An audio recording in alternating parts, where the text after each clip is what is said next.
Hello friend, welcome to our YouTube channel Pareshan academy. हम लोगों ने पिछली क्लास में गणित शिक्षण को कंप्लीट कर लिया है और आज से हमारा स्टार्ट हो रहा है प्रीवियस ईयर का क्वेश्चन पेपर। इसके बाद हम लोग प्रीवियस ईयर क्वेश्चन पेपर करने के बाद फिर हम लोग स्टार्ट करेंगे अपना क्वेश्चन। जो हमारे कुछ एक्सपर्ट हैं बैठे हुए हैं, वो लोग अपना पेपर बनाए हुए हैं, उनके अकॉर्डिंग हम लोग सॉल्व कराएंगे, उसको देखेंगे। ठीक है, तो चलिए आज का हमारा पहला प्रीवियस पेपर है। तो उसके पहले हम लोग देखते हैं आज का क्वेश्चन क्या है। खुद पे भरोसा हो तो आप हर मुसीबत से निकल सकते हैं। जी हाँ दोस्तों, अगर आपको खुद पर कॉन्फिडेंस हो, पहले कॉन्फिडेंस खुद पे लाना है कि हाँ मैं इसे कर सकता हूं, तभी वो चीजें क्या हो सकती है, पॉसिबल हो सकती है। चलिए हम स्टार्ट करते हैं आज के। तो हमारा प्रीवियस ईयर 2022-23 का जो प्रीवियस ईयर एनालिसिस है उसे देखते हैं मैथ्स का। चलिए पहला क्वेश्चन है, एक स्कूल में 96 शिक्षिकाओं में से 3/8 शिक्षिकाएं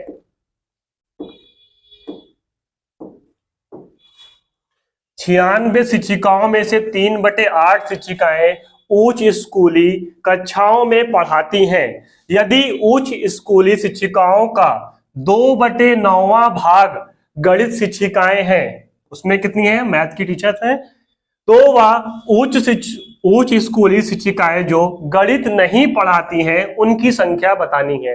मतलब कि टोटल कितनी है, 96 में से 3/8 टीचर किसमें पढ़ा रही हैं, उच्च स्कूली कक्षा में, जिसमें से 2/9 गणित पढ़ाती हैं और जो नहीं पढ़ाती उसकी संख्या ज्ञात करनी है।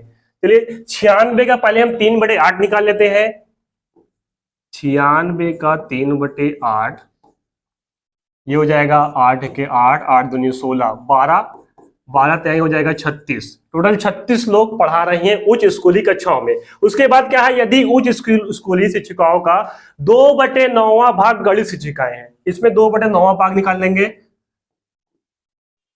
9 चौक 36, 4 दूनी 8, ये 8 हो गई। 8 36 में ही 8 क्या है, जो गणित पढ़ाती हैं।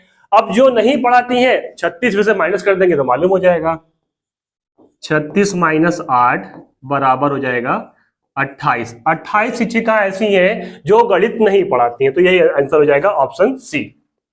चलिए आगे देखते हैं अगला क्वेश्चन। दोस्तों हमारा अगला दूसरा क्वेश्चन है, 1/2 माइनस ब्रैकेट में 2/3 - 4/5 है, तो इसको सॉल्व करेंगे, इसमें कौन सा आंसर होगा। चलिए देखते हैं। 1/2 माइनस ब्रैकेट में 2/3 - 4/5, तो पहले हम लोग ब्रैकेट को सॉल्व कर लेंगे। 1/2 माइनस, इसका एलसीएम हो जाएगा 15, ये हो जाएगा भाग देंगे 3 × 5 = 15, 5 दूनी 10 माइनस 3 चौक 12, ये हो जाएगा 1/2। इसको देखिए ये बचेगा, 10 में से -12 घटाएंगे, 2 - 2/15 और माइनस माइनस क्या हो जाएगा हमारा प्लस 2/15। अब 15 और 2 का एलसीएम कितना हो जाएगा 30, इसका भाग देंगे तो 15 बच जाएगा, 15 × 1 = 15 और ये हो जाएगा 2 दूनी 4, तो हो जाएगा 15 × 4 = 19, 19/30। अब देखिए 19/30 हमारा किस ऑप्शन में है, तो ऑप्शन डी में है, तो ये हमारा क्या हो जाएगा, आंसर हो जाएगा। देखते हैं नंबर 3। क्वेश्चन नंबर 3 हमारा, संख्या 4782 और 32170 में 7 के अंकित मूल्यों के बीच का अंतर ज्ञात कीजिए। अंकित मूल्य हो जाएगा हमारा फेस वैल्यू, जिसे हम लोग क्या कहते हैं, जाति मान भी कहते हैं। दोनों के बीच में अंतर, अब देखिए स्थानीय मान में अंतर डिफरेंट होता है, इकाई दहाई सैकड़े के अनुसार करते हैं, जबकि जाति मान क्या होता है, जो संख्या है वही उसका क्या होगा, मान होगा। तो इसमें 4782 में कितना हो जाएगा, 7 हो जाएगा, और 32170 में जाति मान कितना हो जाएगा, 7। अंतर पूछा है, 7 - 7 बराबर कितना हो जाएगा, 0। आंसर हमारा कौन सा हो जाएगा, ऑप्शन सी। आगे देखते हैं अगला क्वेश्चन। क्वेश्चन नंबर 4 है, निम्नलिखित कथनों में से कौन सा पूर्ण संख्याओं के लिए सत्य नहीं है। सत्य नहीं है ये हमारा दिया हुआ है, तो इसको हम लोग कैसे सॉल्व करेंगे। हमें देखिए, एक होता है योग का संवरक नियम, क्रमविनिमय नियम, सहचर नियम, उसके अनुसार भी कर सकते हैं। अगर आपको नियम नहीं याद है तो आप क्या करिए, ए की और बी की कोई वैल्यू देख लीजिए, उसके अनुसार भी कर सकते हैं। चलिए हम लोग पहले दोनों तरीके से कर लेंगे। मान लीजिए हमने ए की वैल्यू माना, ए बराबर 2 और b बराबर 1, 1 बराबर 2, b बराबर 1। तो यहाँ पे 2 और 1 कितना हो जाएगा 3, 2 और 1 3, 3 और 3 की क्या हो जाएगा बराबर। यहां पर करेंगे 2 और 1, 2 माइनस 1 करेंगे तो कितना होगा 1, 2 माइनस 1। यहां पर करेंगे तो 1 माइनस 2, यहां पर तो 1 हो जाएगा लेकिन यहां पर क्या होगा -1, इसका मतलब ये बराबर नहीं होगा। तो यही हमारा क्या हो जाएगा आंसर हो जाएगा। और आगे भी देख लेते हैं, लेकिन यहाँ पे देखिए गुणा करेंगे तो 2 1 ये 2, 2 1 1 दूने 2, तब पर भी सेम होगा। उसी तरह से इसमें भी क्या हो जाएगा 3 वैल्यू लेंगे ए बी सी, तब पर भी हमारा क्या होगा मान सेम ही होगा। तो इस हिसाब से तो हमारा आंसर क्या हो जाएगा बी हो जाएगा। लेकिन अगर आपको नियम पता होगा, योग जो होता है क्रम विनिमय नियम का पालन नहीं करता, उसके अनुसार भी हमारा क्या हो जाएगा बी आंसर हो जाएगा। चलिए अगला क्वेश्चन देखते हैं। क्वेश्चन नंबर 5 है, जब किसी संख्या को 6 से विभाजित करने के लिए कहा गया तो रानी ने उसे 9 से विभाजित कर दिया। 6 से कहा गया था 9 से कर दिया और उसे भागफल 21 शेषफल 7 मिला। अपनी गलती का एहसास होने पर उसने संख्या को 6 से विभाजित किया। अब कितना भागफल और शेषफल बचेगा। तो चलिए फार्मूला होता है भाज्य बराबर भागफल प्लस भाज्य बराबर भागफल गुणे भाज्य बराबर भाजक गुणे भागफल होता है, भाजक गुणे भागफल प्लस शेषफल। तो भाज्य बराबर होता है भाजक गुणे भागफल प्लस शेषफल। अब देखिए भाजक कितना है, ये भागफल कितना है 21, 21 कितने से गुणा कर है 9, तो हो जाएगा 9 गुणे 21 प्लस कितना शेष बच रहा है 3, तो हो जाएगा 9 1 9, 9 दूनी 18 प्लस 3, तो ये हो जाएगा 192। हमें भाज्य पता चल गया,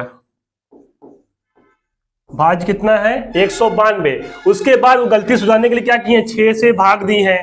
चलिए इसमें हम लोग 6 से भाग कर देते हैं।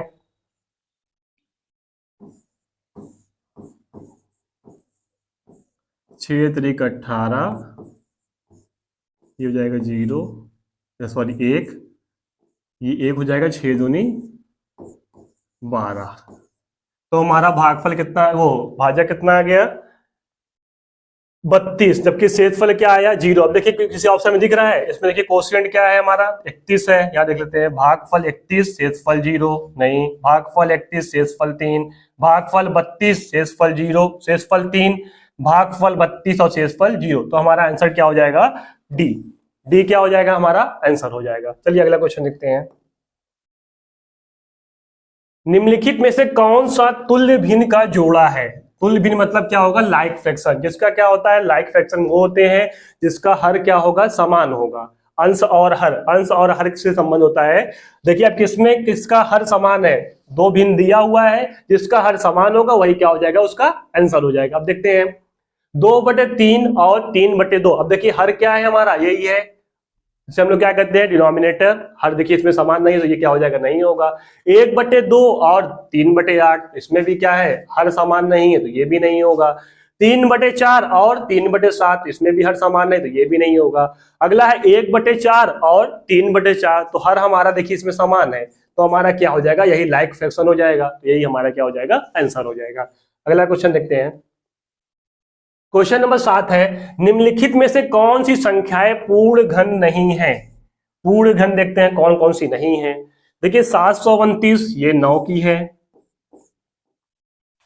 ये हो जाएगी 1000 जो है 10 का घन है, 330 किसी की नहीं है और ये कितनी है 6 की है।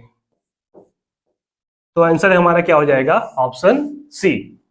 चलिए आगे देखते हैं क्वेश्चन नंबर 8। क्वेश्चन नंबर 8 है, शिखा एक ईंट भट्टा पर ईंट खरीदने गई। ईंटों का मूल्य 2500 रुपए प्रति 1000 था, मतलब 2500 रुपए प्रति 1000। अगर उसके पास केवल 4000 रुपए है तो वह कितने ईंट खरीद सकती है। चलिए इसको सॉल्व कर लेंगे। 1000 बटे 2500, कितना पैसा उसके पास था? 4000 रुपए। ठीक है, 2 जीरो से 2 जीरो कैंसिल कर लेंगे, 25 चौका 100, ये हो जाएगा 40, 40 गुणे 40 करेंगे तो हो जाएगा हमारा 4 चौका 16, 2 जीरो ऐड कर देंगे तो हो जाएगा 1600 ईट। कितना हो जाएगा? 1600। आंसर क्या है हमारा? Option B. ऑप्शन बी इसका क्या हो जाएगा? आंसर हो जाएगा। आगे देखते हैं क्वेश्चन नंबर 9। क्वेश्चन नंबर 9 क्या कहता है? मिनी ने अपनी शिक्षिका से कहा, मैंने एक आयत बनाया है जिसकी सभी भुजाएं 4 सेंटीमीटर है, निम्नलिखित में से कौन सा कथन सही है? चलिए देखते हैं। एक आयत की सभी भुजाएं बराबर हो सकती है? नहीं, सभी भुजाएं बराबर नहीं हो सकती क्योंकि आमने सामने की भुजा बराबर होती हैं। उसके बाद दूसरा पॉइंट है, सभी वर्ग आयत होते हैं। हाँ, सभी वर्ग आयत हो सकते हैं, आगे देखते हैं। लेकिन सभी आयत वर्ग होते हैं, ये नहीं होगा।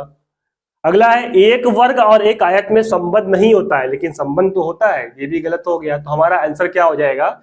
Option B. ऑप्शन बी क्या हो जाएगा? हमारा आंसर जो है सभी वर्ग आयत होते हैं। अगला देखते हैं क्वेश्चन। क्वेश्चन नंबर 10 है, त्रिभुज के कोणों का अनुपात 4:5:6 है, उसके कोणों का मान कितना होगा? तो त्रिभुज के तीनों कोणों का मान कितना होता है? 180 अंश होता है। मान लीजिए हमने मानते हैं 4x और एक को मानते हैं 4x, दूसरे को मानते हैं 5x और तीसरा हो जाता है हमारा 6x। ये तीनों के बराबर किसके हैं? 180 के, 180 अंश के। जोड़ लेंगे 4x 5x और 6x बराबर 180 अंश के, तो हो जाएगा 4 और 5 9, 9 6 15, 15x बराबर हो जाएगा हमारा 180 अंश। x बराबर हो जाएगा 180 बटे 15। अब इसे काट लेंगे, 15 एके 15 और 15 दूनी 30, हो जाएगा x बराबर 12। x की वैल्यू हमें मालूम हो गई कितनी है? 12। अब देखिए इसी में गुणा कर देंगे तो ये हो जाएगा 12 चौक 48, ये हो जाएगा 12 पंचे 60, ये हो जाएगा 12 छंग 72। देखिए किस ऑप्शन में मिलता है 48 60 72? पहले में नहीं, दूसरे में, तीसरे में। तो हमारा ऑप्शन सी क्या हो जाएगा? सही हो जाएगा। अगला देखते हैं क्वेश्चन नंबर 11। क्वेश्चन नंबर 11 कहता है, रागिनी दोपहर के 2 बजे स्टेशन पहुंचती हैं। दोपहर के 2 बजे स्टेशन पहुंचती हैं, उसे अलीगढ़ के लिए रेलगाड़ी लेनी है। 4 रेलगाड़ियां ए, रेलगाड़ी बी, रेलगाड़ी सी, रेलगाड़ी डी के छूटने का समय क्रमशः 17:05, 4:32, 16:30 और 19:15 है। उसे कौन सी रेलगाड़ी लेनी चाहिए ताकि उसे कम से कम समय के लिए इंतजार करना पड़े? ये देखिए क्वेश्चन में यहां पे कहा गया है दोपहर के 2 बजे, मतलब दोपहर के 2 बजे तो क्या हो जाएगा हमारा? पीएम जैसे होता है, लेकिन क्या होता है 24 घंटे का समय अगर लेंगे तो ये हो जाएगा दोपहर का 14 बजेगा। ठीक है, अब ऑप्शन में हमारा क्या है? पहला क्या है? 17, मतलब 17:05। उसके बाद 4:32। देखिए 4:32 आप लोग कंफ्यूज नहीं होगी, ये सुबह का टाइम है। ठीक है, 4:32 जो हमारा सुबह का है, ये क्या है? 6:30 और ये क्या है? 7:15। ये क्या है? लेकिन अगर शाम का टाइम है, लेकिन ये 16:30 शाम का हो जाएगा और 17:15। तो इसमें कम से कम समय किसमें लगेगा और उसको कम से कम कितना इंतजार करना पड़ेगा? तो उसका ऑप्शन सबसे पहले क्या है हमारा? 17:05।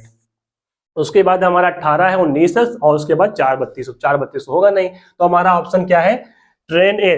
ट्रेन ए जो है वही क्या हो जाएगा? हमारा सही हो जाएगा। आगे देखते हैं क्वेश्चन नंबर 12। रीता अपने क्षेत्र के वार्ड की सदस्य है। वह 11 फीट गुणे 16 फीट आकार का एक सामुदायिक कमरा बनाना चाहती है। फर्श पर टाइलें लगाने के लिए उसके पास 4 विकल्प है। विकल्प कौन कौन सा है? 1.5 फीट, मतलब कि 1.5 फीट गुणे 1.5 फीट गुणे 2 फीट गुणे 2 फीट, 2.5 फीट गुणे 2.5 फीट और 3 फीट गुणे 3 फीट। सामुदायिक कक्ष के लिए उसे किस आकार की टाइल खरीदनी चाहिए ताकि वह टाइल को बिना काटे बिछा सके। चलिए दोस्तों ये क्वेश्चन देखते हैं, थोड़ा अच्छा क्वेश्चन है। तो पहले हम लोग क्या निकालेंगे, 11 गुणे 40 को स्क्वायर फीट निकाल लेंगे। तो 11 गुणे 16 करेंगे, उसके आधार पर कर लेंगे, मालूम हो जाएगा। तो हो जाएगा 16 एक 16 और 16 एक 16 और एक 17, कितना हो जाएगा 176 स्क्वायर फीट।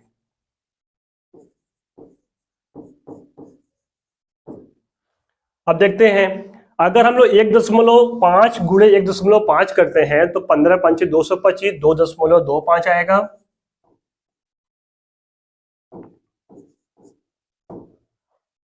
ठीक है, यहां पर क्या हो जाएगा 2.25। दूसरा हो जाएगा 2 गुणे 4, मतलब ये हो जाएगा 2 दूनी 4। तीसरा हो जाएगा 25 गुणे 5, मतलब 2.5 गुणे 6.25 हो जाएगा, ये हो जाएगा 6.25।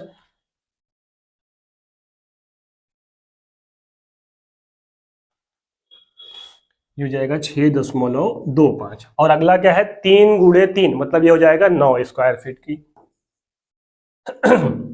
176 निकाल। अब देखिए पहले देख लें किस संख्या से ये पूरी पूरी विभाजित हो जाती है। 2.25 है। अब देखिए 2.25 से ये क्या होगा, विभाजित नहीं होगा। 4 से, 4 चौको 16, 4 चौको 16, हाँ 4 से हो सकता है, मतलब कि क्या है, कौन सा आकार, 2 फीट गुणे 2 फीट। अगला देखते हैं, लेकिन 6.25 यहां पर ये भी नहीं कटेगा। 9 है, 9 भी नहीं कटेगा। ठीक है, विभाजता के नियम भी लगा लेंगे, तब पर भी क्या हो जाएगा, इसे इजीली कर सकते हैं। तो हमारा किस संख्या से कटेगी, 4 से। तो क्या हो जाएगा, 4 किस में आ रहा है, 2 फीट गुणे 2 फीट। अगर ये लगाएंगे तो कितनी टोटल कितनी टाइल्स लगानी पड़ेगी, तो बात करके देख लेते हैं। 4 चौक 16 और 4 चौक 16, टोटल 44 जो है, 44 टाइल्स इनको लगानी पड़ेगी। चलिए आगे देखते हैं। अगला क्वेश्चन है, सुश्री रेणु ने अपने छात्रों को 8 समूह में विभाजित किया। समूह को अपना औसत भार परिकलन करने को कहा। समूह आ, जिसमें 8 विद्यार्थी हैं, ने अपना भार तौला और औसत भार 38.2 किलोग्राम ज्ञात किया। कितना ज्ञात किया, 38.2 किलोग्राम। उसके बाद उसे पता लगा कि उन्होंने किसी एक विद्यार्थी का गलत भार प्रयोग किया है। 25.9 किलोग्राम की बजाय उन्होंने 32.5 किलोग्राम का प्रयोग किया है। मतलब क्या किया, भार प्रयोग किया है, 25 की जगह पर 32.5 का। समूह का सही औसत भार कितना होगा, चलिए इसको देख लेते हैं। टोटल 8 विद्यार्थी हैं, इनका औसत भार कितना है, 38.2। तो पहले हम लोग भार निकाल लेते हैं। कुल भार 38.2 गुणे 8, ये हो जाएगा 8 दूनी 16, 8 छंग 48 और 1 49 और 8 त्रिक 24, 4 28, हो जाएगा 289.6। 8 दूनी 16, 8 अड़े 64, 64 एक नहीं है, 1 मिनट,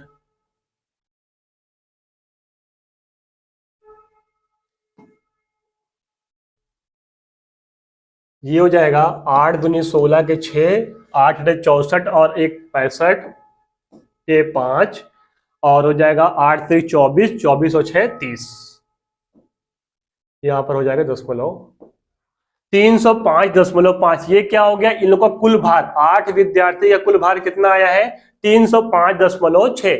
लेकिन आगे कहा है, इसके बाद उन्हें पता लगा कि उन्होंने किसी एक विद्यार्थी का गलत भार प्रयोग कर लिया, 25.9 के स्थान पर भी बजाय 29.5 किलोग्राम। पहले इसको हम लोग माइनस कर लेते हैं। तो 29.5 माइनस 25.9, ये बराबर हो जाएगा 15 में से 9 जाएगा 6, 8 में से 5 जाएगा 3, 2 में से 2 0, 3.6 का डिफरेंस। ये ज्यादा कर दिए तो इसमें क्या करेंगे, 3.6 माइनस कर देंगे, 3.6 माइनस करेंगे। 6 में से 6 जाएगा 0, 5 में से 3 जाएगा 2, ये हो जाएगा 0 और ये हो जाएगा 3, 302। एक्चुअली कितना आ गया भार, 8 विद्यार्थियों का भार कितना आ गया, 302 किलोग्राम। अब 8 का निकालना है हमको, एग्जैक्ट वाला सही वाला निकालना है, तो क्या करेंगे, 8 से इसमें भाग दे देंगे।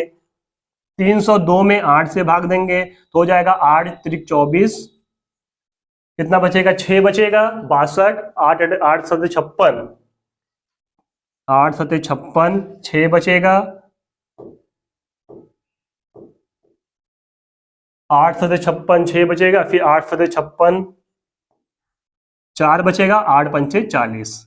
तो आंसर हो जाएगा 37.75। अब देखिए ऑप्शन किसमें है, देखिए पहला ही ऑप्शन हमारा दिख रहा है 37.75, तो औसत कितना हो जाएगा 37.75। चलिए अगला देखते हैं। अगला क्वेश्चन है, नीचे दिए गए पैटर्न का अवलोकन कीजिए और अगला पद लिखिए। देखिए इसमें क्या है, 9 - 1 भागे 8 बराबर 1, मतलब 9 में से 1 घटाएंगे 8, 8 का 8 में भाग देंगे, आंसर हो जाएगा 1। अगला देखेंगे 98 - 2 कितना होगा, 96, 96 का भाग देंगे इसमें 8 से, तो कितनी बार जाएगा, 12 बार। चलिए यही हो रहा है, आगे देखते हैं अगला पैटर्न क्या होगा। देखिए 9 8 7 6 है, इसके बाद क्या आएगा 5, देखते हैं 5 किसमें है, 9 8 7 6 5, लेकिन यहाँ पर ही 5 है, लेकिन यहाँ पे आंसर सेम आ रहा है, 1 2 3 4 के बाद आना चाहिए क्या 5, यहाँ पे 5 नहीं आ रहा है, ये क्या हो जाएगा गलत। अगला देखेंगे 9 8 7 6, इसमें तो आगे है ही नंबर, ये गलत हो जाएगा। अगला है 9 8 7 6 5 है, 4 भी है, भागे 8, अब यहाँ पर 1 2 3 4 5, लेकिन यहाँ भाग कितने से दिया है, 4 से, तो ये भी क्या हो जाएगा गलत, क्योंकि यहाँ 4 के बाद देखो प्लस हो रहा है 1 2 3 4, तब क्या होगा 5 होगा ना। अगला ऑप्शन देखते हैं 9 8 7 6 5 -5 भागे इतना, तो ये हो जाएगा आंसर हमारा डी। आंसर हमारा क्या हो जाएगा डी। आगे देखते हैं क्वेश्चन नंबर 15। प्रियांशु के पास 10 रुपए और 20 रुपए के नोट है, 10 रुपए और 20 रुपए के नोट है, वह 50 रुपए बनाने के लिए 20 के 2 नोट और 10 के 1 नोट का प्रयोग करती है। 20 के 2 नोट 40 हो जाएगा, 10 करेंगे 50 हो जाएगा। यही राशि बनाने के अन्य कितने तरीके हो सकते हैं यदि हमें दोनों नोटों का प्रयोग करना हो। आप दोनों के दिक्स्थान व्यवस्था को उपेक्षित कर सकते हैं, मतलब कि हमको 50 की नोट बनाना है, 10 और 20 का प्रयोग करके एक बताया गया, इसमें और कितने कर सकते हैं। अगर हम 10 की नोट को 3 बार करेंगे तो ये हो जाएगा 10 तिहाई 30, और 20 की नोट अगर हम 1 बार करेंगे तो ये हो जाएगा 20, 30 और 20 हो जाएगा हमारा 50। एक तो बता चुके हैं, एक ये हो गया, इसके अलावा और कोई तो लग नहीं रहा है, तो हमारा ऑप्शन क्या हो जाएगा 1। ठीक है, बी में जो ऑप्शन 1 है तो वही क्या हो जाएगा, इसका आंसर हो जाएगा। चलिए दोस्तों, इसके बाद अब हमारा है पेडोलॉजी स्टार्ट होता है। पेडोलॉजी के क्वेश्चन को देखते हैं। गणित के शिक्षक ने निम्नलिखित 4 प्रश्नों को सामने रखा, इनमें से कौन सा प्रश्न मुक्त उत्तर वाला प्रश्न है। मुक्त वाला मतलब कि वो क्या होगा, एक से अधिक उसके आंसर मतलब कि ऑप्शन हो सकते हैं। बंद वाले में होता सिर्फ उसका यस और नो टाइप के जो क्वेश्चन होंगे, बस वही बंद वाले में होंगे। चलिए देखते हैं ऑप्शन क्या क्या दिए हैं। यदि दो संख्याओं का योग 15 है और उनमें से एक संख्या 7 है तो दूसरी, ये क्या है, बंद वाले प्रश्न है। ये तो मुक्त वाले प्रश्न पूछा हुआ है, बंद उत्तर वाले प्रश्न ये होंगे, ये तो नहीं होगा फिर। अगला है, यदि अनिल की आयु 7 वर्ष है और उसके पिताजी की आयु उसकी आयु से 5 गुना है, तो पिताजी की आयु कितनी होगी, ये भी क्या होगा, सेम हो जाएगा, बंद वाले हो जाएंगे। यदि 2 संख्याओं का योग 17 है तो वे संख्याएं क्या है। चलिए इसको देखते हैं। अभी 17 में क्या जोड़ा जाए कि उत्तर क्या हो जाए 23 हो, ये भी क्या हो जाएगा, बंद हो जाएगा। अब देखिए इसमें देखेंगे, यदि 2 संख्याओं का योग 17 है तो वे संख्याएं क्या है। इसमें देखिए कई हो सकती हैं, 1 16, 2 15, 8 9 17 हो जाएगा, ठीक है, 12 5 17 हो जाएगा। तो इसमें क्या, ये मुक्त प्रश्न है, इसके क्या होंगे, कई ऑप्शन हो सकते, तो हमारा आंसर क्या हो जाएगा, ऑप्शन सी। अगला क्वेश्चन देखते हैं। क्वेश्चन नंबर 17 है, कक्षा में स्थानीय मान की संकल्पना को विकसित करने के लिए अध्यापक ने निम्नलिखित पहेली प्रयोग किया। मैं 5 दहाई और 4 इकाई से छोटा हूं, मतलब कि 5 दहाई और 4 इकाई 54 से क्या हूं, छोटा हूं। इस पहेली का उद्देश्य है, क्या उद्देश्य है, योगात्मक मूल्यांकन करना, बच्चों का क्या योगात्मक मूल्यांकन करना है। अगला है, कक्षा की एक रस्ता को भंग करना, नहीं, हमें निगेटिव नहीं लेना है, ठीक है, तो ये भी क्या हो जाएगा, गलत हो जाएगा। अभी उसको देखते हैं। स्थानीय मान पर बंद सिरे वाला प्रश्न पूछना, देखिए ये भी नहीं। यहां पर हमको बच्चों को क्या करना है, उनको खोलना, उनको खुद से सृजनात्मकता उनके अंदर विकसित करना, तर्क करने की क्षमता विकसित करना है, तो ये भी नहीं हो जाएगा। अगला है, आधार 10 बेस 10 और स्थानीय मान की संकल्पना को प्रबलित करना, मतलब क्या है, उनके अंदर स्थानीय मान के स्थानीय मान के बारे में, मतलब कि अपने से जानने की क्षमता को विकसित करना है। तो हमारा आंसर क्या हो जाएगा? डी। ये क्या हो जाएगा? ज्यादा बेटर आंसर होगा। चलिए अगला क्वेश्चन देखते हैं। क्वेश्चन नंबर 18 है, निम्न में से कौन सा से प्राथमिक कक्षाओं में आकृतियां पढ़ाने का उद्देश्य है? उद्देश्य है, पढ़ाने की बात हो रही है। देखिए अगला है, अब पहला ऑप्शन क्या है? दृश्यीकरण कौशल को विकसित करना, हाँ ये हो सकता है। अगला क्या है? ज्यामितीय आकृतियों के नामों को स्मरण करना, ये रटवाना नहीं है, रटवाना मतलब कि गलत। अगला है दिक् स्थान संबंधित तर्क कौशल में वृद्धि करना, हाँ तर्क कौशल में क्या करना है? बच्चों को विकसित करना है। तो हमारा ये भी सही होगा और ये भी सही। अब देखिए किस में सही है? ए और बी, ए और सी, बी और सी। ये हमारा आंसर क्या हो जाएगा? ए और सी। अगला क्वेश्चन देखते हैं, क्वेश्चन नंबर 19। दृष्टिबाधित विद्यार्थियों के लिए निम्नलिखित में से किसका प्रयोग गणित शिक्षण अधिगम के साधनों के रूप में किया जाता है? जियो बोर्ड, जियोजेब्रा, गिनतारा और ग्राफिक कैलकुलेटर। अब देखिए दृष्टिबाधित है तो वो तो सिर्फ देख तो सकते नहीं है, वो क्या कर सकते? किसी भी चीज को फील करके फील करके ही कर सकते हैं। अब देखिए जियो बोर्ड है, जियो बोर्ड के बारे में हम लोग को पढ़ा हुआ था, ठीक है। तो ये क्या हो जाए? जियो बोर्ड हो सकता है, जिसमें क्या करेंगे वो टच करके एक शेप बना सकते हैं। और जियो जेब्रा क्या होता है? ये निर्देशांक ज्यामिति से संबंधित होता है। इसमें क्या होता है? एक चार्ट बोर्ड बनता है, ठीक है। तो ये इसमें नहीं आएगा जियो जेब्रा में। गिनतारा, अबेकस, हाँ अबेकस क्या है? इसको भी टच करके क्या कर सकते हैं? जोड़ घटाना, एक संक्रिया कर सकते हैं, ये भी हो सकता है। उसके बाद क्या है? Graphic calculator. अब ग्राफिक सीधी दिखा है, उसको तो दिखता ही नहीं, दृष्टिबाधित है बच्चा, तो कहां से होगा? ये भी नहीं हो जाएगा। तो हमारा आंसर क्या हो जाएगा? ए और सी। ए और सी किसमें है? ऑप्शन बी में। चलिए अगला क्वेश्चन देखते हैं, क्वेश्चन नंबर 20। क्वेश्चन नंबर 20 है, ज्यामितीय आकृतिक शिक्षण के दौरान शिक्षिका ऐतिहासिक स्थानों के भ्रमण की योजना पर विचार करती हैं या प्रतिबिंबित करता है। ऑप्शन ए क्या है? सीबीएसई ने क्षेत्र भ्रमण की अनुशंसा की है अतः यह आवश्यक है। चलिए अगला देखते हैं। बी है, एक नित्य क्रम गणित की कक्षा में अच्छा विराम प्राप्त होता है और ऐतिहासिक स्थानों पर जाने का अवसर मिलता है। ऑप्शन सी है, आकृतियां। देखिए आकृति संबंधित, तो आकृतियां किसी भी वास्तुशिल्प का अनिवार्य भाग है और इस प्रकार के भ्रमण से गणित को कक्षा के पार ले जाने में प्रोत्साहन मिलता है। हमको बच्चों को प्रोत्साहित ही करना है, ठीक है, उनको हतोत्साहित नहीं करना है, प्रोत्साहित ही करना है। अगला ऑप्शन देखते हैं, ऑप्शन डी क्या है? अध्यापक ने निर्धारित समय से पहले ही अधिकतर पाठ्यक्रम पूरा कर लिया है और अब खाली समय का अवकाश देना चाहता है। तो ये देखिए नेगेटिव पॉइंट है, तो ये नहीं हो जाएगा, ठीक है। इस पे सबसे बेटर आंसर ये होगा, आकृतियां किसी भी वास्तुशिल्प का अनिवार्य भाग है और इस प्रकार के भ्रमण से गणित को कक्षा के पार ले जाने में प्रोत्साहन मिलता है। तो हमारा आंसर क्या हो जाएगा? Option C. चलिए आगे देखते हैं अगला क्वेश्चन, क्वेश्चन नंबर 21।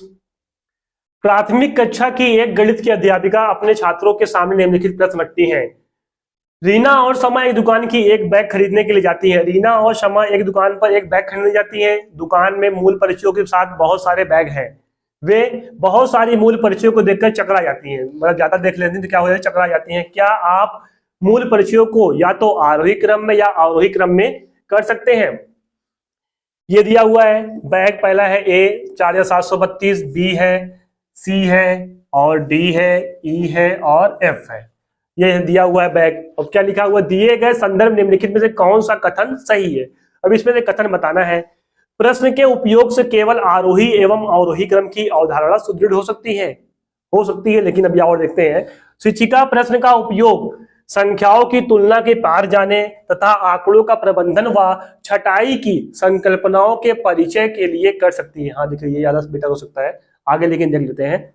यह गणित का ग्रंथ नहीं है क्योंकि यह संख्याओं पर मूल संक्रियाओं को सम्मिलित नहीं करता है। ये हो जाएगा गलत। शिक्षिका को कक्षा में संदर्भात्मक प्रश्नों को लाने से बचना चाहिए। देखो नेगेटिव पॉइंट, नेगेटिव पॉइंट सीधे क्या करेंगे? एलिमिनेट कर देंगे। तो हमारा आंसर क्या हो जाएगा? बी। ये ज्यादा बेटर हो रहा है पहले से, तो हमारा आंसर क्या हो जाएगा? Option B. चलिए अगला क्वेश्चन देखते हैं, क्वेश्चन नंबर 22 है, राष्ट्रीय पाठचर्या रूपरेखा एनसीएफ 2005 के अनुसार निम्नलिखित में से कौन सा गणित की कक्षा के दृष्टिकोण को निरूपित करता है? छात्र सूत्रों को स्मरण मतलब रटना नहीं। अगला है, कक्षा में केवल शिक्षक केवल एक वाचक के रूप में है, हाँ हो सकता है। छात्र पाठ्य पुस्तक में हल किए हुए उदाहरणों की नकल करते हैं, नकल उकल नहीं करना है, ये क्या होगा सीधे गलत। छात्र कक्षा में अर्थपूर्ण प्रश्नों को प्रस्तुत एवं हल कर सकते हैं, तो इसका आंसर हो जाएगा कक्षा में केवल शिक्षक एक वाचक वर्णनकर्ता के रूप में है। हाँ ये तो हो सकता है, लेकिन अब देखिए ऑप्शन बी और डी में देखते हैं कौन सा सही होता है। ए अभी तो एलिमिनेट हो गया है। छात्र कक्षा में अर्थपूर्ण प्रश्नों को प्रस्तुत एवं हल कर रहे हैं, तो इससे क्या होगा, अगर बच्चे हल करेंगे तो उनके अंदर क्या होगा, सृजनात्मकता क्या होगी, विकसित होगी। तो हमारा आंसर क्या हो जाएगा, ऑप्शन डी, जो कि इससे बेटर है। तो हमारा आंसर क्या हो जाएगा, ऑप्शन डी। अगला क्वेश्चन देखते हैं, 23 नंबर है, गणित में आकलन के साधन के रूप में उपाख्यानात्मक अभिलेख रिकॉर्ड, इसे क्या कहते हैं, रिकॉर्ड के लिए निम्न में से कौन सा कथन सही है। चलिए ऑप्शन ए है, या बच्चे के द्वारा की गई परियोजना और क्षेत्रकार को सम्मिलित करता है, या बच्चे द्वारा किए गए कार्य की गुणवत्ता को उल्लेखित मानदंड एवं जांचता है और उसे अंकित करता है, या एक विशेष कौशल या प्रक्रिया के होने या ना होने को अंकित करता है, दिन प्रतिदिन के आधार पर या बच्चे की प्रगति को लिखित रूप से समावेशित करता है और अवलोकनात्मक वृत्तांत अभिलेख रिकॉर्ड रखता है। तो इसका ऑप्शन क्या हो जाएगा, सबसे बेटर क्या है हमारा डी। तो हमारा क्या हो जाएगा, डी क्या हो जाएगा इसका आंसर, क्योंकि वो क्या कर रहा है, डेली लिख रहे हैं, तो हमारा मूल्यांकन के तहत भी क्या हो जाएगा, ये सही हो जाएगा। मूल्यांकन करते रहे, उससे क्या हो जाएगा, उनका आकलन होता रहता है बच्चों का। अगला क्वेश्चन है क्वेश्चन नंबर 24, एक कक्षा 3 की अध्यापिका ने अपनी कक्षा में गुणन का परिचय योग की पुनरावृत्ति और आयताकार सारणी में कराया। वह गुणन का परिचय अनौपचारिक रणनीतियों से कराने हेतु विद्यार्थियों के पूर्व ज्ञान और उनके अनुभव का प्रयोग करने में ला रही हैं। हाँ पूर्व ज्ञान हो सकता है, पूर्व ज्ञान को लाने से क्या होता है, हाँ सही हो सकता है। अगला देखते हैं, गुणन की बहुल औपचारिक कलन विधियों को पढ़ा रही हैं, बहुत सा समय नष्ट कर रही हैं और उसे केवल औपचारिक, देखिए समय नष्ट कर रही हैं, अब शिक्षण पर बल दे रही है भी क्या होगा, देखिए नहीं होगा। छात्रों को व्यस्त करवा अपने खाली समय पर प्राप्त करें, देखिए ये सब नेगेटिव पॉइंट है। तो हमारा आंसर क्या हो जाएगा, ऑप्शन ए। अगला देखते हैं क्वेश्चन नंबर 25। क्वेश्चन नंबर 25 क्या है, एक बच्ची गेंदों की गणना एक एक गेंद पर उंगली रख करके और क्रम से उसका नाम बोलते हुए कर रही है। उसने कुछ गेंदों की 2 बार गणना की। इस बच्ची में पूर्ण संख्या की किस अवधारणा को अभी और मजबूत करना है, मतलब उसे किस अवधारणा को अभी और मजबूत करना है। तो पहला है एक से एक संगतता, पंक्तिबद्धता, वर्गीकरण और गणन संख्या। अब देखिए इसमें क्या हो जाएगा, 1-to-1 करेस्पॉन्डेंस और सीरियलिटी क्लासिफिकेशन और कोऑर्डिनेटली। चलिए क्या है पूछा है, पूर्ण संख्या को मतलब कौन सी संख्या को अभी और विकसित करना है, तो हमारा क्या हो जाएगा 1-to-1, एक से एक संगतता, एक ही संगति को क्या करना है, अभी और विकसित करना है। क्वेश्चन नंबर 26 है, गणित में भ्रांतियों को दूर कर सकते हैं, गणित की जो भ्रांतियां हैं उसको कैसे दूर कर सकते हैं, उसके लिए क्वेश्चन है, ऑप्शन है, बच्चों को उदाहरणों और गैर उदाहरणों मतलब कि एग्जाम्पल और नॉन एग्जाम्पल में व्यर्थ रखकर एक ही तरह के प्रश्नों को बनाकर। देखिए एक तरह के प्रश्न बनाएंगे तो बच्चे को क्या होगा, ज्ञान सीमित रह जाएगा, वो उसी क्वेश्चन को सिर्फ जानेंगे, उससे अलग क्वेश्चन होगा तो उसमें कंफ्यूज जाएगा, नहीं कर पाएंगे। ये भी क्या हो जाएगा, सीधे गलत हो जाएगा। दोहराना भी नहीं है इसको, अलग अलग टाइप के क्वेश्चन अलग अलग तरीके से कराना है, तो ये सही होगा। बहुत सारे प्रश्नों के अभ्यास और ड्रिल से, बहुत अभ्यास से भी क्या होगा, नहीं, कलन विधि का दोबारा प्रदर्शन करके, कलन विधि का प्रदर्शन करके भी क्या होगा, ये नहीं होगा। तो इसका एग्जैक्ट सही आंसर क्या होगा, ऑप्शन ए। अगला क्वेश्चन है क्वेश्चन नंबर 27। क्वेश्चन नंबर 27, सुश्री रोमी अपनी गणित की कक्षा में विद्यार्थियों को निम्नलिखित अभिकलन करने हेतु उपयुक्त स्थिति सृजन करने के लिए कहती हैं। पहला क्या है, 10+2, 10-2, 10×2 और 10/3। सुश्री रोमी द्वारा उपयुक्त शिक्षण विधि के अनुसार निम्नलिखित में से कौन सा कथन सही है। देखिए इसमें से कौन सा कथन सही है उसको देखते हैं। मिश्रित प्रकार की समस्या देकर वह अपने विद्यार्थियों की समस्या समाधान कौशल का परीक्षण कर रही हैं। हाँ हो सकता है ये कुछ हद तक, आगे देखते हैं लेकिन ऑप्शन को। वह विद्यार्थियों की भाषा निपुणता का परीक्षण कर रही हैं, नहीं, यह भाषा संबंधी कुछ है ही नहीं। वह विद्यार्थियों की गणितीय कथनों और समस्या समाधान कौशल के विकास में सहायता करने का प्रयास कर रही हैं। हाँ देखिए, सहायता, समस्या समाधान कौशल को इंप्रूवमेंट कर रही हैं, तो ये सही हो सकता है। विद्यार्थियों को कुछ कार्य देकर वह अपनी कक्षा में अनुशासन कायम करने के लिए कोशिश कर रही हैं। नहीं, ये अनुशासन से संबंधित है तो ये कुछ नहीं, वो कार्य नहीं करना है। तो इसका आंसर सही क्या होगा, ए और बी। देखिए ए और बी बच रहा है, अब देखिए कौन सा ज्यादा बेटर होगा। मिश्रित प्रकार की समस्या देकर वह अपने विद्यार्थियों से समस्या समाधान कौशल का परीक्षण कर रही है। परीक्षण कर रही है सिर्फ, देखिए परीक्षण सिर्फ कर रही है। अगला क्या, सी वाला, वह विद्यार्थियों की गणना गणितीय कदरों को समस्या समाधान कौशल में विकास में सहायता करने में का प्रयास कर रही है। देखिए यहाँ परीक्षण में प्रयास कर रही है, उनकी जो समस्या समाधान कौशल है उसको क्या कर रही है, और विकसित कर रही है। तो हमारा आंसर क्या हो जाएगा, ऑप्शन सी। अगला क्वेश्चन देखते हैं, क्वेश्चन नंबर 28। निम्नलिखित कथनों में से कौन सा गणित शिक्षण के उच्च उद्देश्यों के सूचक है। ए है, गणित शिक्षा को रोजगार योग्य ऐसे वयस्कों का निर्माण करना चाहिए जो सामाजिक और आर्थिक जीवन में आर्थिक विकास में अपना योगदान दे सके। नहीं, गणित शिक्षा बच्चों के आंतरिक साधनों जैसे अमूर्त चिंतन और तर्कसंगत निष्कर्षों को निकालने वाली होनी चाहिए। हाँ, ये हो सकती है।